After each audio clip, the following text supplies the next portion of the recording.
Hello everybody, कैसे हैं सब? अच्छे हैं? चलिए जी, बहुत बढ़िया। And I am damn sure कि सारे के सारे जो बच्चे हैं एग्ज़ाम के प्रिपरेशन में पूरे जोरों शोरों से लगे होंगे, है ना? क्योंकि अब तो टाइम भी नहीं रहा है ना, तो अब तो बिल्कुल लास्ट वाली डेडलाइन आ गई है कि अब हमें एग्ज़ाम्स के लिए बहुत अच्छे से तैयारी करनी है।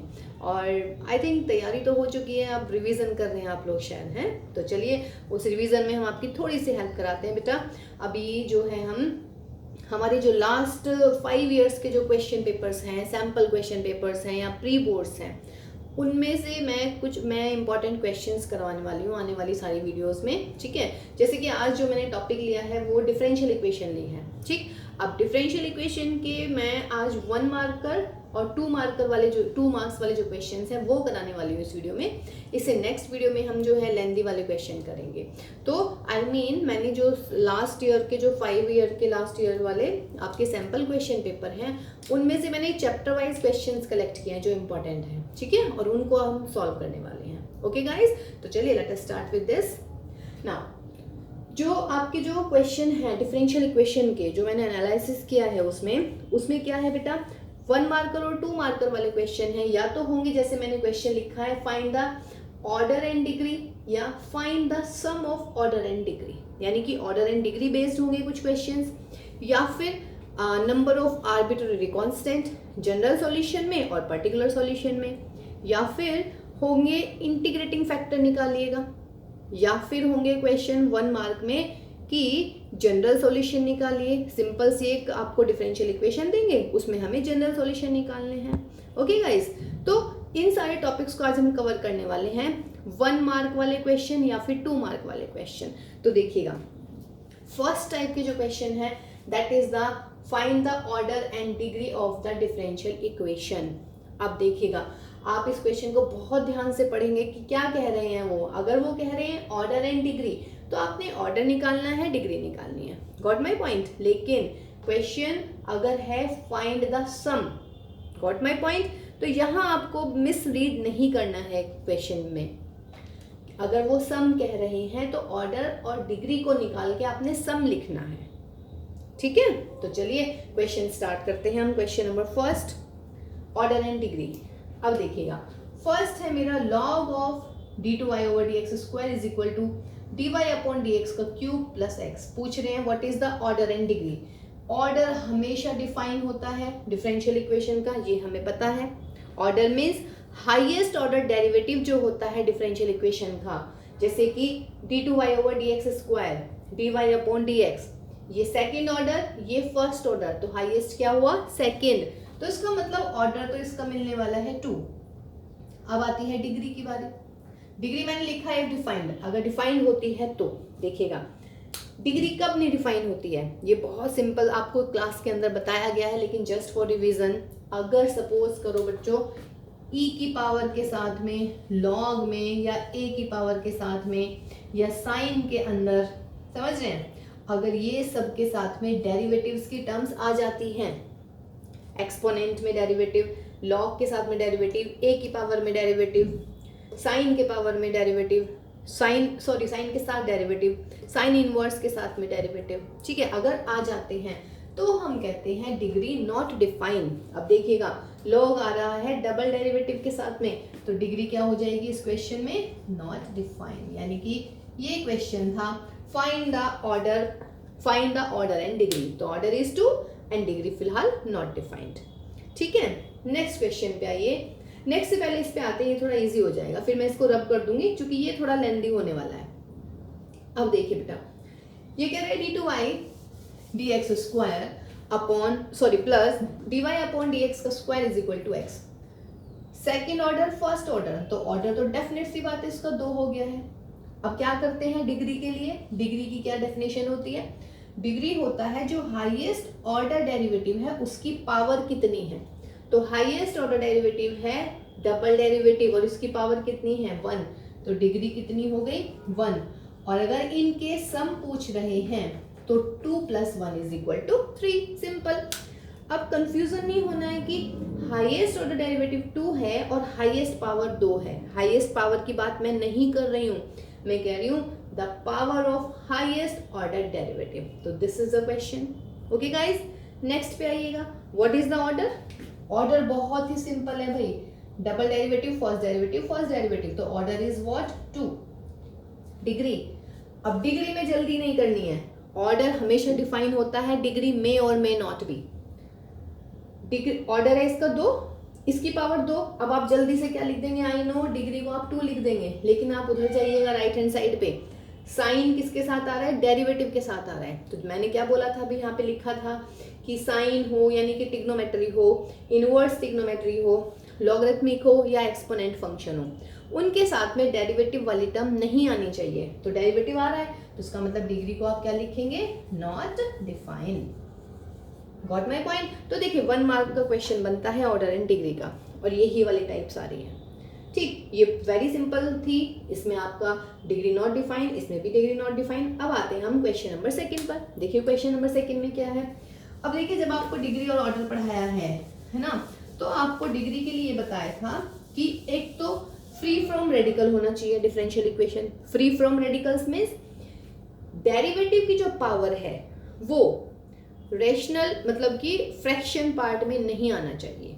जैसे ये है मेरा d2y/dx² है ना, प्लस के 1 प्लस के x लिख देती हूँ, इसको मैं इधर ले जाती हूँ, माइनस dy/dx, और ये है क्यूब रूट। क्यूब रूट का मतलब पावर कितनी हो गई भाई, 1/3। और जब भी हम डिग्री निकालते हैं ऑर्डर में कोई डिफरेंस नहीं आएगा, ऑर्डर इज वेरी सिंपल।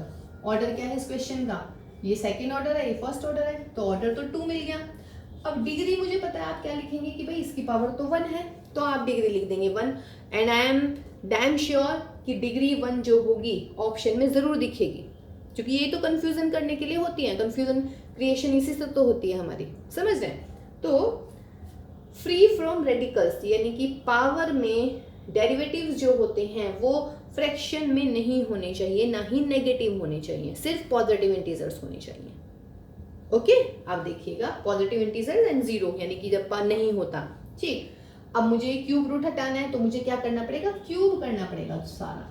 तो d2y dx² plus 1 plus x, इसका क्या कर देंगे भाई क्यूब, और ये हो जाएगा माइनस के dy/dx। अब देखिएगा कहीं पावर नेगेटिव नहीं है, कहीं भी पावर फ्रैक्शन में नहीं है, तो now this is differential equation. Differential equation तो ये भी थी, लेकिन फॉर डिग्री मुझे ऐसी चाहिए।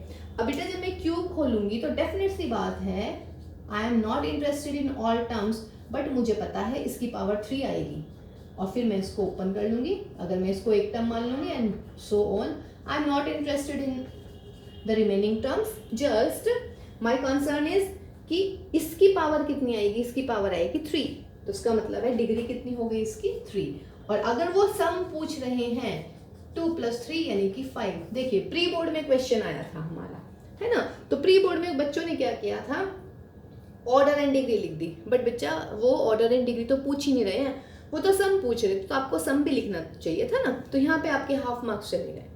ठीक, ये एग्जाम में गलती नहीं होनी चाहिए जो मेन एग्जाम्स होने वाले हैं। ठीक है, देखिए बच्चों क्वेश्चन नंबर जो 2 है यानी कि वो आपका या तो 1 मार्क का है या 2 मार्क का है, उसमें किस टाइप के क्वेश्चन आएंगे कि find the integrating factor of this.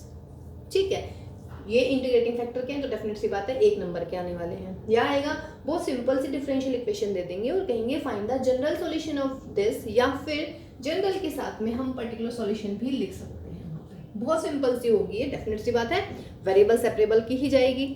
ठीक है, तो चलिए फिलहाल है आपका इंटीग्रेटिंग फैक्टर। अब देखिएगा इंटीग्रेटिंग फैक्टर के लिए, अब इंटीग्रेटिंग फैक्टर सिर्फ आपकी ऐसी वाली डिफरेंशियल इक्वेशन में थी, py = q where p and q are the functions of x, तो यानी मुझे चाहिए dy/dx, तो ये जो x है इससे डिवाइड कर देती हूँ और पहले देखती हूँ कि डिफरेंशियल इक्वेशन बन भी रही है या नहीं।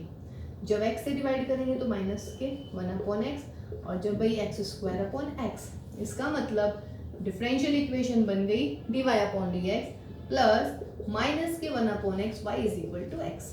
देखना बन रही है क्या, एग्जैक्टली यहाँ पे अगर मैं इससे इसकी कंपेयर करती हूँ तो px विल बी माइनस के 1/x और बच्चों qx = x। क्लियर है, तो अब मुझे निकालना है इंटीग्रेटिंग फैक्टर। तो इंटीग्रेटिंग फैक्टर का क्या फॉर्मूला होता है, e⁻⁴ integration of p dx, यानी कि e⁻⁴ p है आपका माइनस के 1/x dx, यानी कि e की पावर माइनस के 1/x dx ई की पावर माइनस के log x। अब e और log कैंसिल करके माइनस एक्स नहीं होता, इस माइनस को हम ऊपर लेके जाते हैं तो ये हो जाएगा e raise to power log x की पावर -1। अब e और log कैंसिल तो ये हो गया x की पावर -1, यानी कि इंटीग्रेटिंग फैक्टर हुआ 1/x। तो ये आपका 1 नंबर का क्वेश्चन था, फाइंड द इंटीग्रेटिंग फैक्टर, है ना।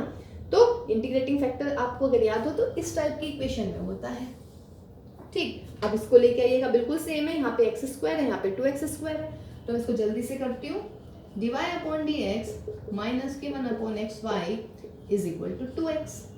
तो अब इंटीग्रेटिंग फैक्टर क्या हो जाएगा, बिल्कुल same, e raise to power minus के मतलब 1/x dx, यानी कि e raise to power p dx। कौन सी डिफरेंशियल इक्वेशन होती है ये, लीनियर डिफरेंशियल इक्वेशन। तो इसका भी आपके पास में इंटीग्रेटिंग फैक्टर क्या आने वाला है, 1/x। तो याद है थोड़ी बहुत या नहीं कि dy upon dx plus p y is equal to q, जो p और q होते हैं वो x के फंक्शन होते हैं। तो देखिए सिंपल, अगर किसी ने पढ़ी भी नहीं अभी तक भी डिफरेंशियल इक्वेशन, तो आप देखिए यहाँ से बिल्कुल क्लियर होने वाला है कि p की वैल्यू होगी माइनस के 1/x और इंटीग्रेटिंग फैक्टर निकाल दीजिएगा। इंटीग्रेशन आना चाहिए लेकिन इसके लिए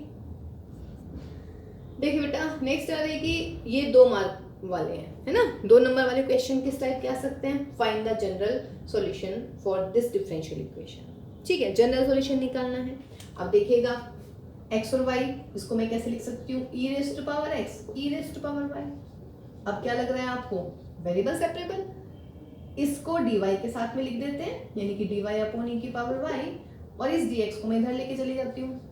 वेरिएबल सेपरेबल में कैसे करते हैं भाई, dy के साथ सारी y के टर्म्स और dx के साथ सारी x के टर्म्स, ठीक। इसको कैसे लिख सकते हैं proper, e raise to power -y dy e raise to power x dx। अब सिंपल इंटीग्रेशन कर देते हैं, e की पावर -y का इंटीग्रेशन e की पावर -y और माइनस, और e की पावर x का e की पावर x और प्लस के c। This is your solution, clear है ना। तो ये देखिए 2 नंबर में क्वेश्चन आ रहे कितने सिंपल हैं, यानी कि किसके ऊपर बेस्ड है ये, वेरिएबल सेपरेबल। तो वेरिएबल सेपरेबल में कैसे करते हैं, e की मतलब जो y वाली टर्म्स है सारी की सारी वो dy के साथ में होती हैं और dx के साथ में होती हैं x की सारी टर्म्स, एंड आफ्टर दैट हम कर देते हैं व्हाट, इंटीग्रेशन। ओके गाइस, चलिए नेक्स्ट में देखते हैं, e raise to power y और ये e raise to power x और यहाँ पर dy और यहाँ पर dx इज इक्वल टू 1।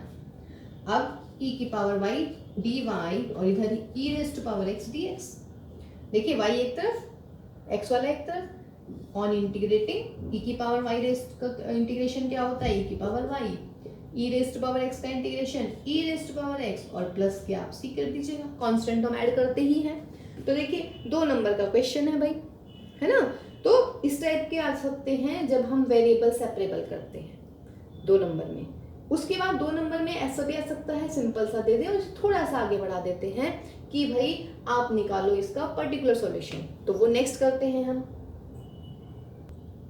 देखिए नेक्स्ट क्वेश्चन में है आपके पास में, find the particular solution of this differential equation. Particular solution दिख रहा है ये, y 0 is equal to 0 means when x is equal to 0 y is equal to 0, और यहाँ पे क्या मतलब है, when x is equal to 0 y is equal to 1। देखिए ये y इज इक्वल टू 1, क्योंकि जो भी हमारे सॉल्यूशन होते हैं वो होते हैं y ऑफ x टाइप के, तो जो अंदर ब्रैकेट की होती है वो x की वैल्यू होती है, जो ये है आपकी y की वैल्यू है। तो चलिए करते हैं इसको। अब y वाले एक तरफ, यानी कि कोसेक y को ले आओ dy के साथ में भाई, 1 में हो जाएगा, और x क्यूब dx 1 कोसेक क्या हो जाता है, साइन y, तो sine y dy is equal to x cube dx। हो गया वेरिएबल सेपरेबल।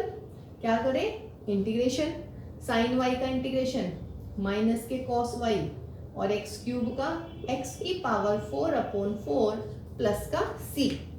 यहाँ तक है हमारा जनरल सॉल्यूशन। अब क्या करना है, पर्टिकुलर सॉल्यूशन निकालना है। पर्टिकुलर सॉल्यूशन मीन्स आपको c की वैल्यू निकालनी है। कैसे, x की वैल्यू 0 रखेंगे और y की वैल्यू भी 0। फॉर पर्टिकुलर सॉल्यूशन क्या करने वाले हैं, x is equal to 0 and y is equal to 0 रखिए, तो माइनस के cos 0 is equal to 0 plus c, तो that is c is equal to cos 0 की वैल्यू कितनी होगी 1, तो c की वैल्यू आ गई माइनस के 1। तो देयरफॉर पर्टिकुलर सॉल्यूशन इज, जो आपका जनरल सॉल्यूशन आता है उसमें c की वैल्यू रख देते हैं। तो माइनस के cos y is equal to x की पावर 4/4 माइनस 1, इधर ले जाइएगा। 1 minus cos y is equal to x की पावर 4/4। ज़्यादा सॉल्व करना है 1 माइनस cos y का फॉर्मूला लिख लीजिएगा 2 sin स्क्वायर y/2। ऐसे भी सॉल्व कर सकते हो आप इसको, अगर y की वैल्यू निकालनी है, नहीं तो यहाँ पे भी छोड़ सकते हैं। I mean 1 minus cos y का मतलब 2 sin square y/2 is equal to x की पावर 4/4। 2 इधर ले जाते हैं, sin square y/2 is x की पावर 4/8। अंडर रूट कर लीजिएगा अगली लाइन में, ठीक है। फिर साइन इनवर्स चला जाएगा, वैसे यही बेटर है, ठीक है। अब आइएगा इस पे, बिल्कुल सेम y वाले एक तरफ लेके जाइएगा बेटा। dy/y is equal to 10x dx, यही हुआ ना। ऑन इंटीग्रेटिंग dy/y, y का क्या हो जाता है 1/y का log y, और 10x का log sec x। अब देखिएगा कांस्टेंट में भी मैं log c कर देती हूँ ताकि ये इजीली कैंसिल हो जाए, है ना। बिकॉज कांस्टेंट में आंसर में कभी भी e की power c square, c cube, log c ये नहीं आते, सिर्फ c आता है। log c मीन्स व्हाट, एक कांस्टेंट, तो मैं उसको c1 लिख सकती हूँ बाद में, ओके। तो अगर सब जगह log आ रहा है तो आप कांस्टेंट में भी log c ऐड कर दीजिएगा, ये बहुत इजी हो जाता है। अब log a plus log b का फॉर्मूला लगाइएगा। log y is equal to log sec x into c, log से log उड़ जाएगा, तो y is equal to c sec x। ये हमारा आया जनरल सॉल्यूशन। लेकिन मुझे निकालना है पर्टिकुलर, तो पर्टिकुलर में क्या करना है, x की जगह 0, y की जगह 1। तो लिख लेंगे यहाँ पे for particular solution x is equal to 0, y is equal to 1। तो y is equal to 1, c sec 0 यानी कि 1 इज इक्वल टू c। तो therefore particular solution is, c की वैल्यू रख देंगे यहाँ पर, तो ये हो जाएगा y is equal to sec x, ये मेरा आंसर, ठीक है ना। तो ये 2 नंबर वाले क्वेश्चन आ गए। जनरल सॉल्यूशन का मैंने इससे पहले किया, ये हो गए मेरे पर्टिकुलर सॉल्यूशन के। और ये कौन सी टाइप थी, वेरिएबल सेपरेबल वाली। देखिए बेटा 2 मार्क्स में कुछ ऐसे क्वेश्चन भी, हमारे 3 क्वेश्चन हैं लास्ट 5 इयर्स के सैम्पल क्वेश्चन पेपर्स और प्री बोर्ड्स मिला के, कि if y is show that y is equal to that is a solution of, कोई डिफरेंशियल इक्वेशन दे देंगे आपको, ठीक है। तो 3 क्वेश्चन थे 2 मार्क्स के। चलिए, तो y is equal to this is a solution of this. अब देखिए फॉर्मेशन से मैं इसको करती, लेकिन फॉर्मेशन आपके सिलेबस में है नहीं, है ना। तो अब मैं क्या करूँ, y2 means second derivative, y1 means first derivative, और y तो ये है ही, तो y तो ये है, इसको डिफरेंशिएशन कर दीजिएगा, differentiating with respect to x। तो क्या होने वाला है, y1 यानी कि फर्स्ट डेरिवेटिव, इसका डेरिवेटिव कैसे करेंगे, a raised to power 2x into 2 plus b e की पावर -x -1। तो y1 हो गया मेरा 2a e raised to power 2x minus b e की पावर -x। ये हो गया y, ये हो गया y1। अगेन डिफरेंशिएटिंग, तो again differentiating with respect to x, तो क्या होने वाला है, अब y1 का डेरिवेटिव y2, और यहाँ पर कितना हो जाएगा 2a e raised to power 2x, और 2x का 2 माइनस b e की पावर -x, और फिर क्या होने वाला है यहाँ पर आपके पास में इंटू माइनस का 1, ठीक है। तो कर देते हैं y2, तो y2 हो गया भाई 4a e की power 2x plus b e की पावर -x, है ना। तो अगर हमें दे रखा है कि y इज इक्वल टू कोई फंक्शन दिया हुआ है और वो प्रूव करवाया है this is a solution of कोई डिफरेंशियल इक्वेशन, तो हम क्या करते हैं, वेरी सिंपल, y की वैल्यू, y1 की वैल्यू, y2 की वैल्यू निकालते हैं डेरिवेटिव के माध्यम से और इसमें रख देते हैं। तो अब कंसीडर करते हैं, देयरफॉर y2 माइनस के y1 माइनस के 2y is equal to, y2 की वैल्यू रखिएगा 4a e की power 2x plus b e की पावर -x, फिर माइनस के y1, ये रहा y1, माइनस करना है तो 2a e raise to power 2x, ये माइनस करूंगी तो यहाँ पर प्लस आ जाएगा, और बच्चों माइनस के 2y, y ये रहा, यानी कि सिर्फ वैल्यू रखनी है, नथिंग। देख लेते हैं भाई, पटन थ्रू कुछ 2 की मल्टीप्लाई, प्लस के 4a माइनस के 2a माइनस के 2a, कटिंग, प्लस का b माइनस का 2b, तो it means this comes out to be 0। उसका मतलब इसको सेटिस्फाई कर रहा है, तो सेटिस्फाई कर रहा है means what, this is a solution. देखिए बेटा नेक्स्ट क्वेश्चन है, e raised to power y into x plus 1 is equal to 1, show that dy by dx is equal to that। यानी कि आपको या ये भी आ सकता है कि show that this is a differential, this is a solution of this, है ना। तो हम dy by dx निकाल लेते हैं इसमें भी। तो dy by dx कैसे निकालेंगे, e raised to power y into x plus 1, x का डेरिवेटिव, फिर plus e raised to power y, x plus 1 को ऐसे ही लिखा है, प्रोडक्ट रूल लगा रही हूँ मैं इसमें, x प्लस 1 को यूं ही छोड़ा, e की पावर y, और यहाँ पे हो गया मेरा dy by dx। फिर प्लस क्या करना है, अब की बार e की पावर y लिखना है, और क्या करना है, x प्लस 1 का डेरिवेटिव, यानी कि 1 प्लस 0 और 1 का डेरिवेटिव 0। तो e raised to power y x plus 1 dy by dx plus e raised to power y is equal to 0। तो e raised to power y cancel हो रहा है, दिख भी रहा है मुझे, तो dy upon dx is equal to minus e raised to power y, e raised power y से e रेस्ट पावर y हटा देते हैं, x plus 1 dy by dx is equal to minus का 1, that is dy by dx is minus के this. लेकिन मुझे ये नहीं प्रूव करना था, मुझे प्रूव करना है दैट इज e की पावर y, बट यहाँ से देखो बेटा e की पावर y x प्लस 1 है 1 के बराबर, इसको मैं इधर ले जाती हूँ तो ये 1 अपॉन x प्लस 1 हो गया। तो इसकी जगह क्या लिख सकती हूँ मैं, from 2 that is e की power y, that you have to show। तो ये क्वेश्चन ऐसे भी आ सकता था, show that this is the solution of this differential equation, या show that this will satisfy this, या show that if this is then find dy by dx। तो 3 type से क्वेश्चन आ सकता था, ये डिफरेंशियल इक्वेशन के लिए भी आ सकता था, सिंपल डेरिवेटिव के लिए भी आ सकता था। देखो बेटा क्वेश्चन, नेक्स्ट क्वेश्चन था आपका ये कि verify that ax square plus by square is equal to 1 is a solution of this differential equation। ये मैं फॉर्मेशन से भी कर सकती थी, लेकिन फॉर्मेशन मैं बार बार कह रही हूँ सिलेबस में है ही नहीं इस बार, है ना। तो हम इसको डिफरेंशियल इक्वेशन की हेल्प से प्रूव करने वाले हैं। अब मैं इसका करने वाली हूँ derivative, because ax square plus by square is 1, therefore differentiating, तो डिफरेंशिएशन में क्या हो जाएगा, 2ax प्लस के 2by और y1 इक्वल टू 1 का 0। यहाँ पे 1 का 1 छोड़ देते हैं, वो बहुत बड़ी मिस्टेक है, ऐसा नहीं होना चाहिए, क्योंकि यहाँ 1 आते गड़बड़ हो जाएगा मामला। 1 तो कांस्टेंट है, कांस्टेंट का 0, और y स्क्वायर का करना आ रहा है या नहीं आ रहा है, y स्क्वायर का डेरिवेटिव 2y और y का अगला डेरिवेटिव y1, यही लिखा है, ठीक है जी। 2 को हटा देते हैं, तो that is ax plus by y1 is equal to 0। ये हुई मेरी इक्वेशन नंबर 1, ये हुआ मेरा 2। ओके, अब अगेन डिफरेंशिएशन करते हैं भाई, again differentiation, a into 1 plus b, y और y1 का क्या हो जाएगा, y2, फिर प्लस y1 और y का क्या हो जाएगा, y1। तो कितना मिला भाई, a plus b y2 plus y1 square is equal to 0। ये हो गई नंबर 3। ओके, देखिए कुछ कुछ लगना शुरू हो गया है कि भाई हाँ कुछ दिख रहा है आता हुआ सा, है ना।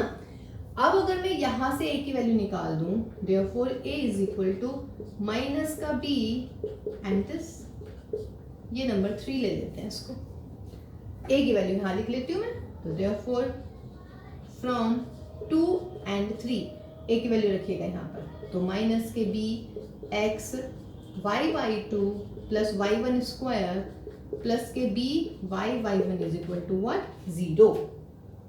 b हट जाएगा, b से डिवाइड कर देते हैं और एक इसको एक तरफ रखते हैं, जब ये इधर आएगा तो माइनस के x y2 y1 square is equal to minus के y1 और माइनस से हटा दीजिएगा, y2 plus y1 square, that is okay. इस टाइप के क्वेश्चन देखिए 2 नंबर में आया हुआ है, लेकिन ये कुछ और लेंथी क्वेश्चन भी हैं, आगे वाले पार्ट में हम करने वाले हैं 3 और 5 वाले। ठीक है, तो फिलहाल ये 2 नंबर का क्वेश्चन था, तो ये हमने फॉर्मेशन की बजाय सिर्फ इसका डेरिवेटिव किया, ऐसे क्वेश्चन भी हम कर चुके हैं, है ना। तो चलिए नेक्स्ट क्वेश्चन की तरफ मूव करते हैं अभी हम। देखिए बेटा, ये 3 1 मार्क वाले क्वेश्चन हैं जो आपके डिफरेंशियल इक्वेशन के हैं, है ना। तो देखिए इस क्लास में मैंने जो लिया है वो लिया है टॉपिक डिफरेंशियल इक्वेशन, और उसके 1 मार्क वाले क्वेश्चन और 2 मार्क वाले क्वेश्चन किए हैं आज हमने, है ना। इससे नेक्स्ट क्लास में हम 3 और 5 मार्क्स वाले क्वेश्चन करने वाले हैं। और ये क्वेश्चन हमने कहाँ से लिए हैं बच्चों? सैम्पल क्वेश्चन पेपर से, या जो लास्ट ईयर के जो मतलब इस साल के प्री बोर्ड थे, मॉर्निंग एंड इवनिंग दोनों शिफ्ट वाले, एंड प्लस आपके जो 5 साल के क्वेश्चन है लास्ट 5 ईयर के जो क्वेश्चन पेपर हैं उसमें से हमने डिफरेंशियल इक्वेशन के सारे क्वेश्चंस उठा लिए हैं। ठीक है, 3 और 5 मार्क्स के हम नेक्स्ट वाली क्लास में करेंगे। ओके, तो चलिए 1 मार्क वाले क्वेश्चन है, number of arbitrary constant in particular solution. तो आंसर कितना आना चाहिए धड़ल्ले से? एकदम 0। क्यों? क्योंकि पर्टिकुलर सॉल्यूशन की खास बात क्या होती है कि पर्टिकुलर सॉल्यूशन में कोई भी आर्बिट्ररी कांस्टेंट नहीं होता। ठीक है, number of arbitrary constant in particular solution is what? 0। ध्यान रखिएगा इस चीज को। Okay guys, again number of arbitrary constant in general solution for this differential equation, y2 minus y1 minus 2y is equal to 0। देखिए general solution की बात चल रही है, तो जनरल सॉल्यूशन में कितने आर्बिट्ररी कांस्टेंट होते हैं? जितना डिफरेंशियल इक्वेशन का ऑर्डर होता है। ऑर्डर कितना है भाई इसका? y2 यानी कि 2। तो therefore number of arbitrary constant कितने होंगे? 2। तो देखिए एक छोटी सी चीज याद रखेंगे ना, आर्बिट्ररी कांस्टेंट जो होते हैं पर्टिकुलर सॉल्यूशन में होते हैं 0, और जनरल सॉल्यूशन में कितने होते हैं? जितना डिफरेंशियल इक्वेशन का ऑर्डर होता है। ठीक है, देखिए 1 नंबर का क्वेश्चन है और कितना इजी है। सिर्फ ये तो याद रखना है, आर्बिट्ररी कांस्टेंट पर्टिकुलर सॉल्यूशन में नहीं होते और जनरल सॉल्यूशन में होते हैं जितना डिफरेंशियल इक्वेशन का ऑर्डर होता है ना। पूछ रहे हैं find the value of m and n for which this differential equation is homogeneous. अब होमोजीनियस की क्या खास बात होती है? हर टर्म की पावर सेम होती है, हर टर्म की। इस टर्म की पावर कितनी है? 3, तो इस टर्म की पावर भी कितनी होनी चाहिए? 3। तो इसका मतलब n की वैल्यू कितनी होनी चाहिए बच्चों? 3 होनी चाहिए। इस टर्म की पावर कितनी है? 1, 2 और 1 3, तो इसकी भी पावर कितनी होनी चाहिए? 3 होनी चाहिए। तो यहाँ पे पावर 1 है ये, यानी कि m की वैल्यू कितनी होनी चाहिए? 2 होनी चाहिए। होमोजीनियस क्या होता है? जिसे हम y अपॉन एक्स या x अपॉन वाई के फॉर्म में लिख पाए, है ना। लेकिन और जनरल क्या होती है? सबसे इजी पहचानना कि हर टर्म की जो पावर है वो सेम होती है। तो देखिए यहाँ पे x की पावर 3 है, तो यहाँ y की पावर भी 3 होनी चाहिए, तो n की वैल्यू 3 होनी चाहिए। यहाँ पे m और यहाँ पे 1, तो m प्लस 1 3 होना चाहिए, तो n की वैल्यू 2, यहाँ पे भी 3। ओके गाइस, तो चलिए आज की क्लास में हमने डिफरेंशियल इक्वेशन के 1 मार्क और 2 मार्क वाले क्वेश्चन किए हैं। नेक्स्ट क्लास में मिलते हैं, उसमें हम 3 नंबर और 5 मार्क्स वाले क्वेश्चंस करने वाले हैं। ठीक है, और अच्छे से पढ़िएगा, बिल्कुल प्रेशराइज्ड मत होइएगा, बिल्कुल भी प्रेशर की ज़रूरत नहीं है बच्चों। आप ज़्यादा इम्पॉर्टेंट है सबके लिए, हमारे लिए भी, आप खुद के लिए बहुत इंपॉर्टेंट है, अपनी फैमिली के लिए भी आप बहुत इंपॉर्टेंट है, एंड पूरी सोसाइटी के लिए आप बहुत इंपॉर्टेंट है ना। तो मेहनत कीजिएगा, मेहनत का फल ज़रूर मिलता है। ठीक है गाइस, तो all the very best for your preparation, और बहुत अच्छे से इन क्वेश्चंस को कीजिएगा। These are very important questions. So take care and bye bye, मिलते हैं नेक्स्ट क्लास में।